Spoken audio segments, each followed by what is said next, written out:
Hey, what's up guys, and welcome to the video. Today's vehicle is a 2009 Chevy Silverado.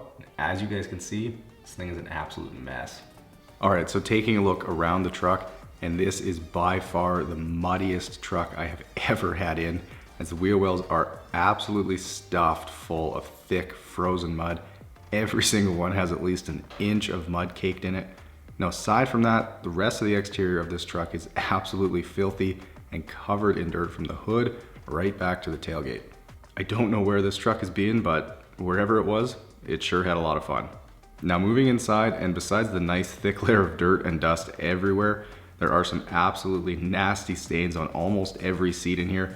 So the Bissell is going to put in some serious work today. But just before we dive into all the mud, take a quick second and make sure you're subscribed to the channel so you don't miss out on any future videos like this. I post a new video every week, so if you've got the bell on, you'll actually get notified when those videos go live. All right, well, I've got some serious work ahead of me in order to completely transform this truck. So sit back, relax, and enjoy.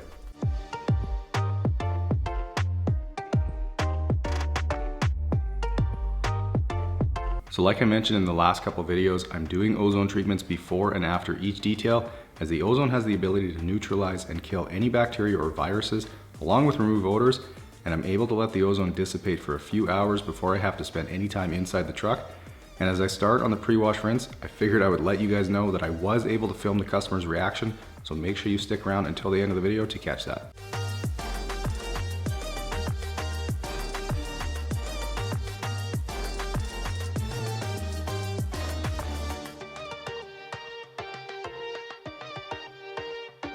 Now, you guys probably noticed during those opening shots that it was snowing outside, so unfortunately I'm back inside the garage for this entire detail, as winter hasn't quite let up yet, which also means that because it's so cold out, all the dirt and mud on this truck is frozen and very difficult to remove in some spots.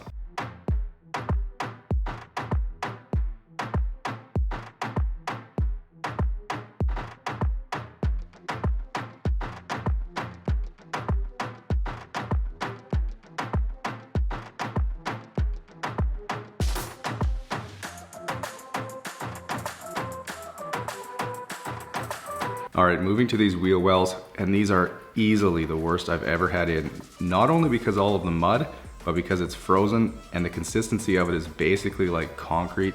It is absolutely glued in here. Here's what it looks like in real time as I try to get these sprayed out. You guys can see just how tedious this was, and can imagine how long it took me to get every speck of mud off. Now, like I said, part of the reason was because the mud was frozen solid, and despite the truck being in my heated garage for a good hour before I started on these wheel wells, it really didn't make any difference. It may have if I could have let it warm up for about 4 to 5 hours, but unfortunately I can't sit with a customer's vehicle for that long without working.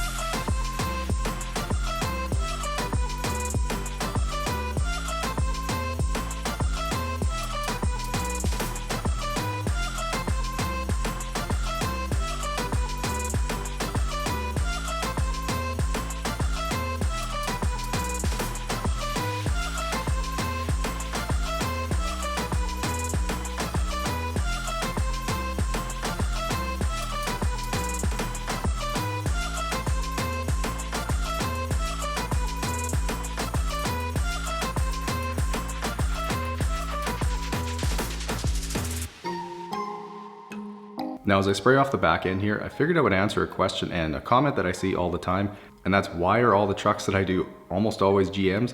And really the simple answer is that they tend to be used more as work or farm trucks around here than Fords or Dodges do. Even despite the F-150 being the most common truck on the road around here, it just seems that my clientele prefer GM trucks, and because word of mouth drives a lot of my business, I end up detailing a lot of Silverados and Sierras.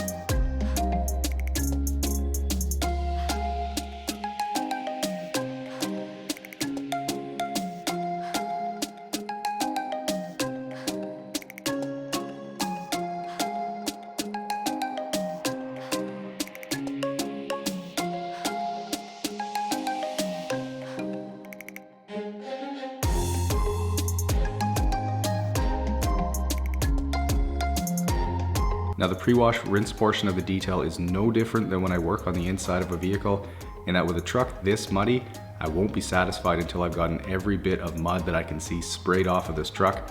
I am incredibly thorough with the pressure washer and always make sure to take a good look around the vehicle while I'm working to make sure that I don't miss any spots.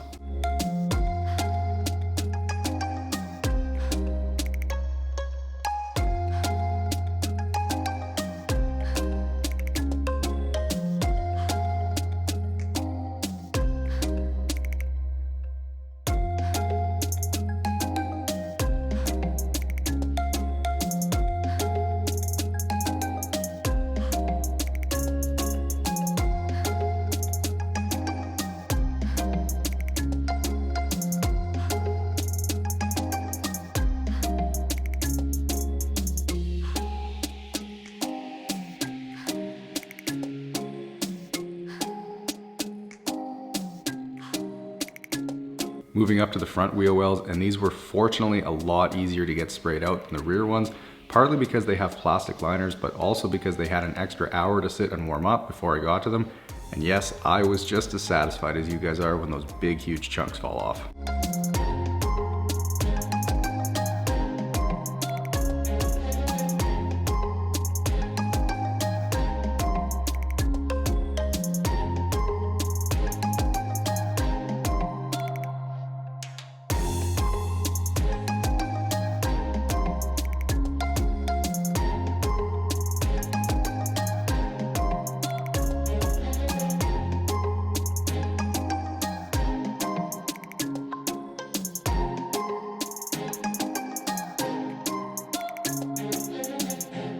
Now with a truck this muddy, it's absolutely imperative to spray the underside off as well. I couldn't ever imagine not having this undercarriage sprayer for this detail and giving the vehicle back to the customer still coated in mud underneath. That would be a really poor reflection on me, so a good business tip for you guys is to always have the proper tools to do the job that you're advertising and being paid to do.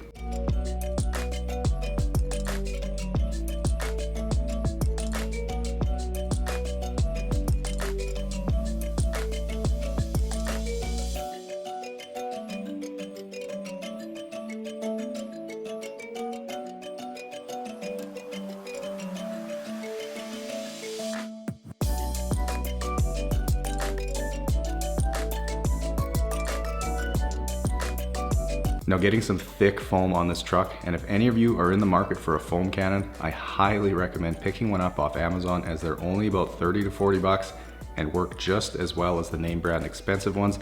The link to the one I use is in the description for you if you're interested.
Alright, so just before I get started on the interior, I'll get these floor mats quickly sprayed off, and then using some APC diluted 4:1, I'll hit them with the drill brush to get them nice and clean.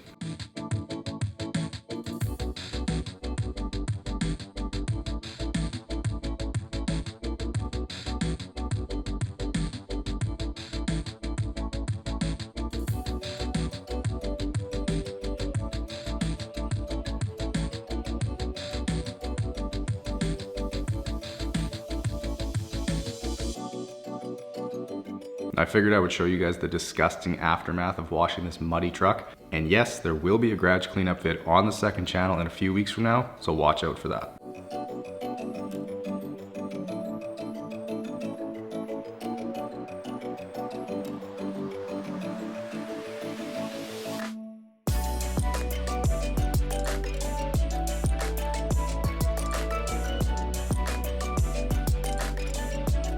All right, so with all the customer's personal items removed, I can get the vacuum plugged in, and with this truck having caked on dirt in and around all the crevices, using something like my Tornado and compressed air really won't do much for it. It needs to be agitated loose, so the boar's hair brush is the perfect tool for the job.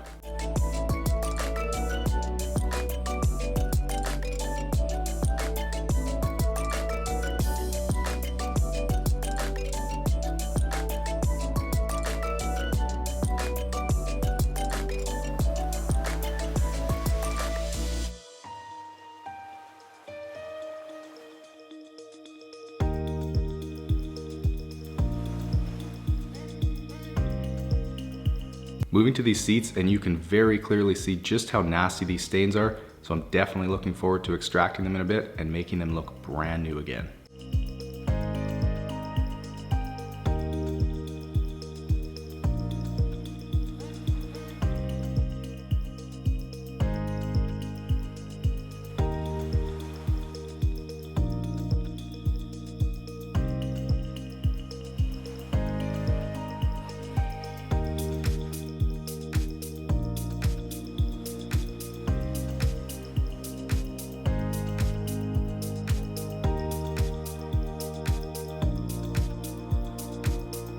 Now in the driver's floor well here, the carpet was really worn down and very thin in spots. So unfortunately, when carpet gets like that, there's only so much you can do. And I know it's not going to look perfect when I'm done, but I will do everything that I can to get it as presentable as possible, including using the drill brush to make sure there won't be a single piece of debris left in the carpet.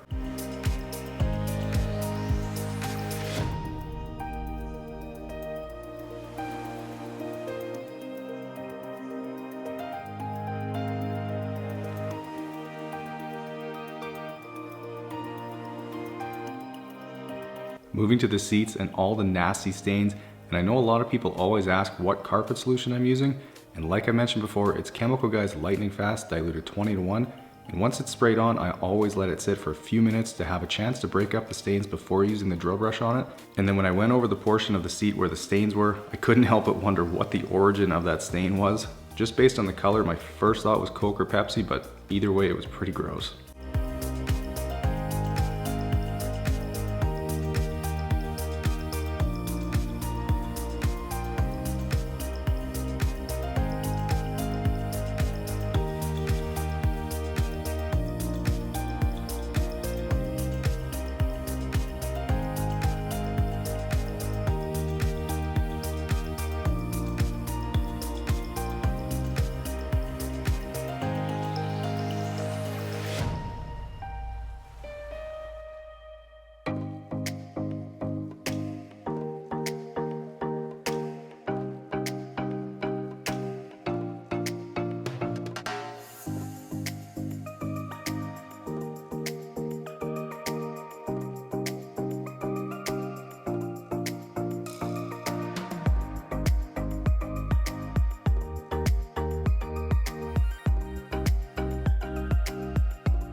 All right, so after successfully getting the seats extracted and looking brand new again, I'll move down to the carpets and figured this was as good a time as any to let you know that I've picked the 3 winners of the giveaway, and those names can be found over on my website at detailgeekautocare/giveaway. Now I thought rather than force someone to watch this video to see if they won, I'm just putting the winners' names up on the site, and I'll be contacting them shortly to send them their gift card. And I just wanted to say thank you once again to you guys for entering in the giveaway and continuing to support the channel by watching these videos.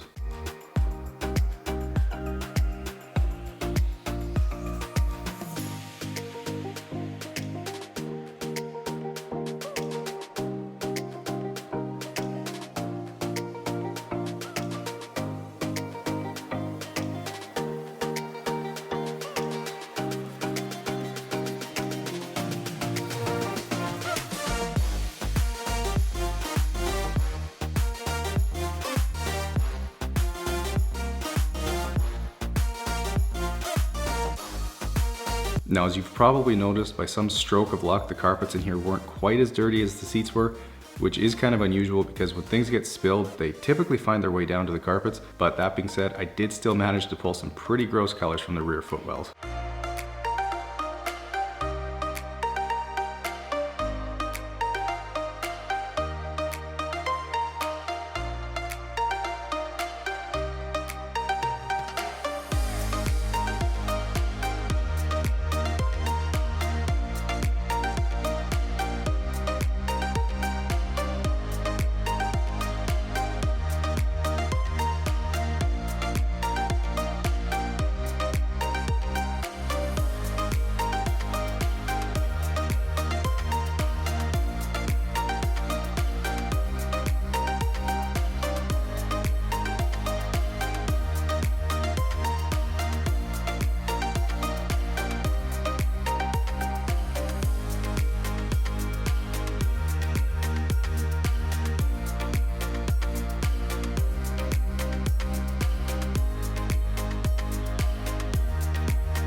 Now up in the driver's footwell, this is a perfect example of why you should always pop off the door sill plates, as dirt always tends to collect around the edges of the floor mats and finds its way underneath the trim.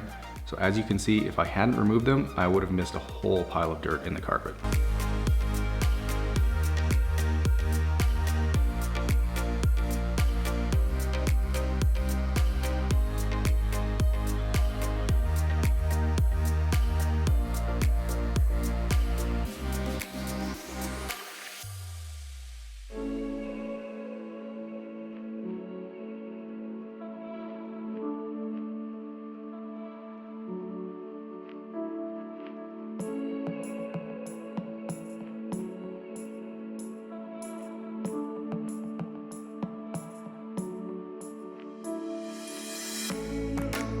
Here's all the nasty water the Bissell pulled from this truck. Gross.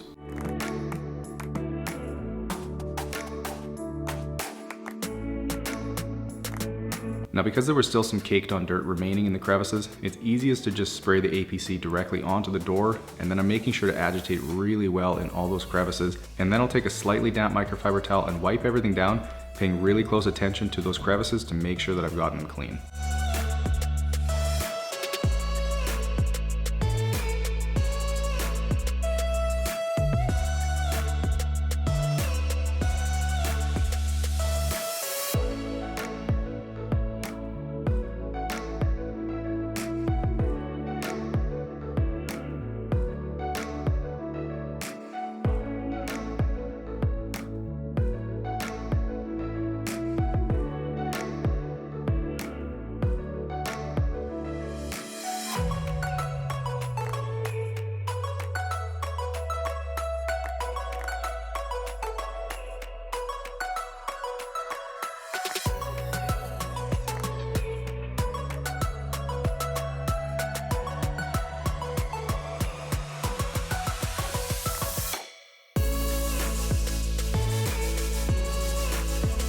Now, one area that can be a challenge when there's a pile of caked on dirt is the vents, as it's a very hard to reach area, but using the steamer and a detail brush, I'm able to quickly get that dirt loosened up and then just wiped away with a microfiber towel. And if any of you are curious, the steamer I'm using is a McCulloch MC1375 and is a tool that I would highly recommend for anyone who likes to clean either their own vehicle or even in their homes, as this unit comes with all sorts of attachments, including a floor mop. So if you've been thinking about picking one up, the link is in the description along with nearly every other product and tool that I use, so feel free to give those a look.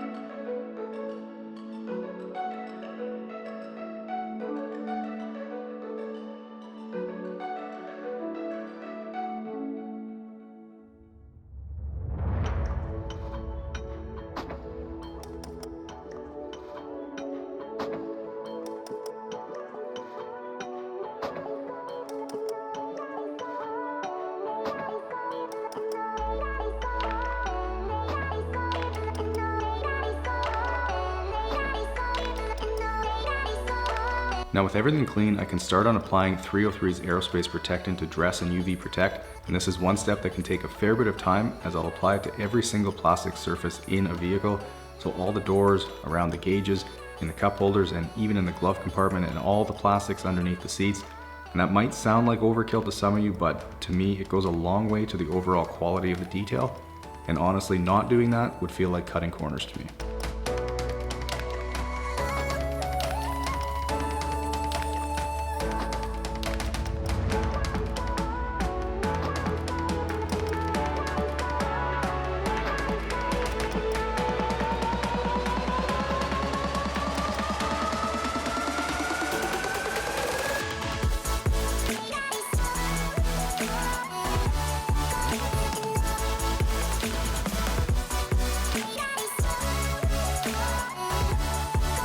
Now I decided to switch things up a little bit, and I'm using some of this Adams ceramic spray to add a ton of gloss and a nice hydrophobic protective layer that is super easy to apply. All you do is simply spray some onto a microfiber towel, gently apply it to the paint, and then after it flashes in a minute or two, just wipe it off with a different towel. This will leave the paint super slick and glossy for anywhere from 6 to 12 months.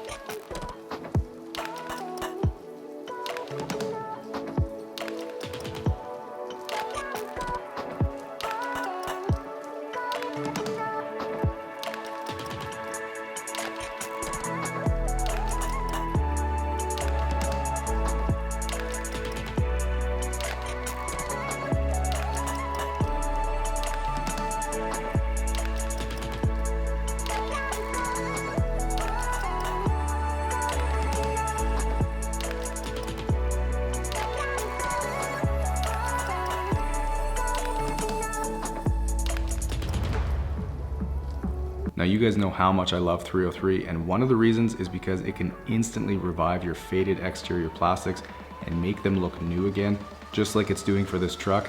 So again, if you guys haven't picked up a bottle of this stuff yet, you are really missing out.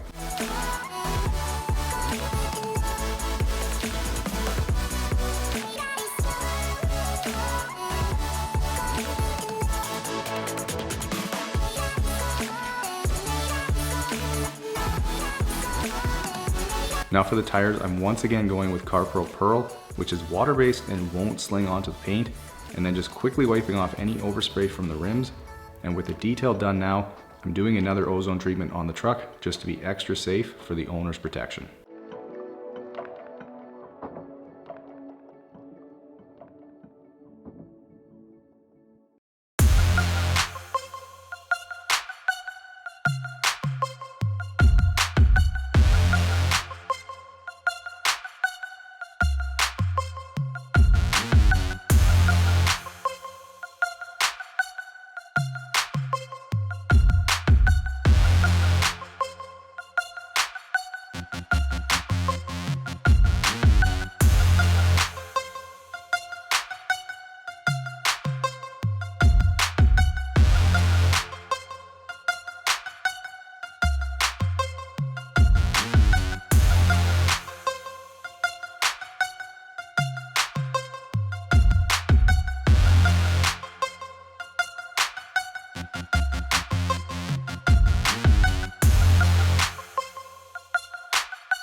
Hey? Shabby.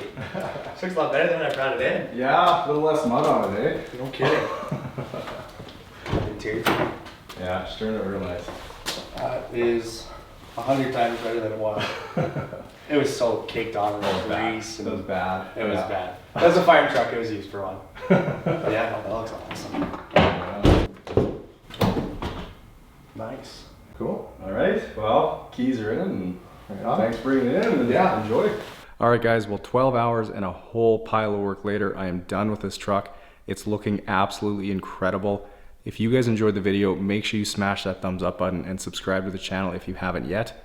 Enjoy the guitar outro, and I'll see you guys in the next one.